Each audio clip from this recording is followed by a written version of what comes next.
बघाइक प्रखंड का ये मझौआ है और ये मझौआ में एक बहुत बड़ी घटना हुई है जो हमारे पीछे आप देख सकते हैं।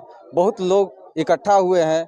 तो ये मामला क्या है हम आपको बता दें कि एक व्यक्ति हैं जो हरिंदर चौधरी नाम है उनका और बाहर में काम करते थे, जो कल ही शाम को लौटे थे। आज जो है अपने खेती बाड़ी के लिए नहर पार करके वो अपनी खेती बाड़ी करने आए थे। जो रिटर्न अपने घर जा रहे थे तो रास्ता जो है बड़ा रास्ता छोड़ करके वो शॉर्टकट अपनाना चाहे, चूँकि ये सर्किल मझौआ नहर है उसको क्रॉस कर रहे थे, लेकिन पता नहीं उनका क्या हो गया। उनकी जो है गायब हो गए हैं, वो मिल नहीं पा रहे हैं। लेकिन रहा सवाल कि यहाँ बताया जा रहा है कि यहाँ आसपास में मगरमच्छों का डेरा रहता है, तो हो सकता है।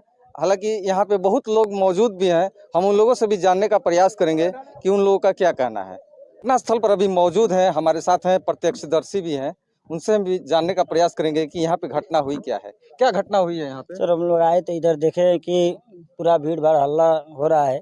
थोड़ा देर पहले 2-4 आदमी इधर से गुजर रहा था तो बोला कि यहाँ पे मगरमच्छ था।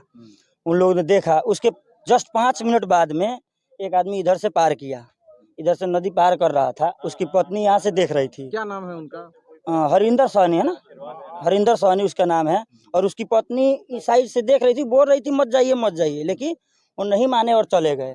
तो जब आधा नदी में गए तो उसको कुछ चीज झपाट मार के इसे अपने तरफ से खींचा तो उसकी पत्नी बोल रही थी कि मगरमच्छ था, उसको निगल लिया। थोड़ा देर में वो प्रशासन सब कोई आया, 4-5 हज़ार आदमी भी यहाँ पे आ चुका है। तो इधर से हम लोग खोजते खोजते 10-15 आदमी उस तरफ से 10-15 आदमी इस तरफ से जा रहे थे तो देखे कि मगरमच्छ ऐसे लेटा हुआ है, उतान होके लेटा हुआ है, पेट पूरा फुला हुआ है। इसके बाद हाँ लेटा हुआ है। तो हम लोग कंफर्म करने के लिए वो है कि नहीं है, कंफर्म करने के लिए हम लोग 5-7 को बाइक लेके उधर गए तो इधर से लोग लोकेशन बता रहा था, यहाँ आइए देखे तो रियल में मगरमच्छ ही था। और पेट उसका फोटो भी खींच रखे हैं, पेट उसका फूल गया है और ऐसे पटाया हुआ था। अभी भी वो वहीं पे है। एसडीआरएफ को सूचना दी गई है? हाँ दी गई है। किनके द्वारा दी गई है? जय सिंह के सर के द्वारा भी दी गई है, प्रशासन द्वारा भी दी गई है। वो लोग आ रहे हैं, अभी बात हुई है तो बोल रहे हैं कि लौरिया तक पहुंच गए हैं। घटना के बाद तुरंत जो है यहाँ पे प्रशासन पहुंच गई थी? हाँ तुरंत, मतलब कि आधा घंटा बाद में पहुंच गए थे। तो आगे क्या प्रोसेस है? आगे प्रोसेस है, अब वो लोग आ रहे हैं, देखेंगे। वो दिख रहा है अगर मगरमच्छ अभी भी वहीं पे कभी दिख रहा है, कभी डूब रहा है, कभी उग रहा है, कभी डूब रहा है, कभी ऐसे हो रहा है, मतलब दिख रहा है स्पष्ट। तब आएंगे तो देखेंगे।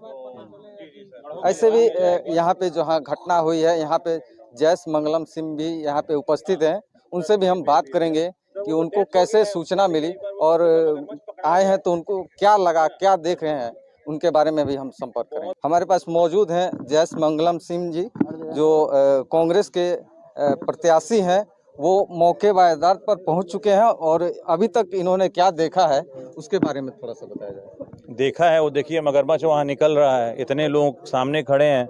चौधरी जी को मगरमच्छ ने खा लिया, उनकी शायद पत्नी भी वहाँ पे थी। पत्नी बता रही हैं, हमने अभी डीएफओ साहब को फ़ोन किया है और बोला है कि इस तरह की घटना हुई है। वो उनको जानकारी नहीं थी, जानकारी का अभाव था।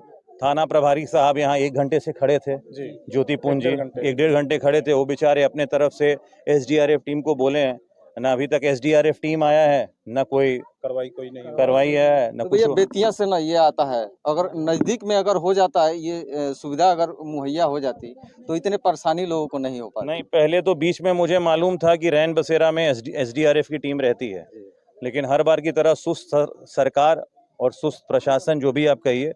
एक परिवार का व्यक्ति चला जाता है, 5,000 लोग यहाँ देखिएगा, पूरा पंचायत है, इस उम्मीद में कि प्रशासन के लोग आएंगे या फॉरेस्ट के लोग आएंगे, लेकिन कोई नहीं पहुंचा। ये तो यहाँ पे सिर्फ दिखावा हो रहा है क्या? अभी देखिए बता रहे हैं आपको, हाँ। यहाँ आग लगी की जब घटना होती है तो आसपास में कहीं भी जो है फायर ब्रिगेड की गाड़ी नहीं मिलती है और बताया जाता है कि चौतरवा थाना में उपलब्ध है, तो कभी बथोड़िया थाना में बताया जाता है कि उपलब्ध है। आते आते जो है कम से कम 10-20 घर जल जाता है, उसके बाद में ही आता है गाड़ी। तो इस पे आपका क्या कहना है? इस पे मेरा यही कहना है कि अभी राजनीति की बात नहीं होनी चाहिए। एक परिवार का व्यक्ति गुजर गया, उसकी पत्नी विधवा हो गई, उसके बच्चे अनाथ हो गए, और ऐसा आने वाले समय में किसी बच्चों के साथ नहीं हो, किसी परिवार के साथ नहीं हो। हम इंतज़ार कर रहे हैं ये देखने के लिए कि कितने देर बाद ये लोग आते हैं। कोई व्यवस्था तब लगाई जाती है, इन सब व्यवस्थाओं को कहा जाता है इमरजेंसी, आपातकालीन व्यवस्था, और ये व्यवस्था तब आती है जब जो आप बोले आग बुझ गया, राख बुझ गया, सब कुछ खत्म हो गया, जनता अपने सब कुछ कर ली, उसके बाद एक दिखावे के लिए लोग आता है। तो ऐसा नहीं होना चाहिए। हम लोग शुरू से ये बात बोले हैं कि जब इमरजेंसी सेवा है so it should be there within maximum of 20 minutes of the occur time. ये नहीं हुआ है, इसकी दुखद है। और अभी हम तो डीएफओ साहब मुझे बोले हैं कि जय जी अभी तक हम लोग को मालूम ही नहीं चला है। तो अब बताइए, कहीं ना कहीं तो कुछ ना कुछ कमी रही। अभी और यहाँ के भी लोगों को मैं बोलूंगा कि आप लोग एसडीएम का नंबर रखिए। आप लोग डीएफओ का फुल फॉर्म लोग को नहीं पता, कुछ ना, डीएफओ डिस्ट्रिक्ट फॉरेस्ट ऑफिसर है, आप वही इसके इंचार्ज है ना। अभी उनको बोले जय जी मैं मेडिकल टीम भेज रहा हूँ, जय जी मैं अपने जो जाल पकड़ेंगे उनको भेज रहा हूँ, और रेस्क्यू टीम भेज रहा हूँ। तो एसडीआरएफ की टीम भी मुझे लगता है लौरिया पहुंच गई है, तो आ जाएगा। कम से कम वो मगरमच्छ पकड़ा जाए, क्योंकि वो मगरमच्छ हिल नहीं पा रहा है, शायद क्या हिल नहीं पा रहा है, तो फिर किसी को नुकसान, पूरा बॉडी बता रहा है लोग खा लिया। तो जब तक एसडीआरएफ की टीम पहुंच रही है, घटना की पल पल की खबरें हम आपको पहुंचाते रहेंगे। तब तक के लिए बगहा से पटना न्यूज़ 24 लाइव के लिए एमडी मंजर आलम।